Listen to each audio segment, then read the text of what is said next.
আর কদিন হবে এই শিম তরকারি? আজকেও যখন আমি মাকে জিজ্ঞেস করলাম, মা আজকে কি রান্না হবে, শিম আলুর তরকারি। না না না, কদিন ধরেই আমি এই শিম তরকারি খেয়ে যাচ্ছি, আজকাল আমি খাবই না।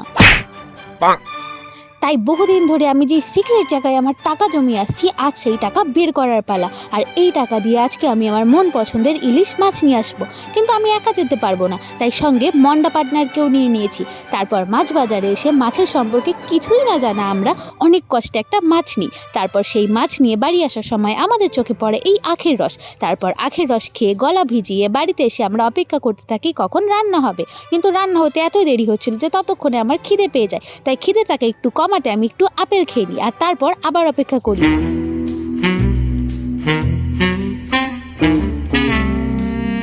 এরপর পুরো 1 ঘন্টা পর মা বলে, রান্না হয়ে গেছে। আর এই কথাটা শোনা মাত্রই দৌড়ে এসে সোজা আমি খেতে বসে পড়ি। এত সুন্দর রান্না করতে যেন কেন যে মা আমাদের শিম তরকারি করে খাওয়াচ্ছিল কে জানে। আর তারপর খাওয়া দাওয়া শেষ করে আমি আমার দুপুরের ভাত ঘুমটা দিয়েইছিলাম কি আমার ঘুমের ব্যাঘাত ঘটিয়ে মন্ডা বলে এই সময় নাকি ভুট্টা পাওয়া যাচ্ছে।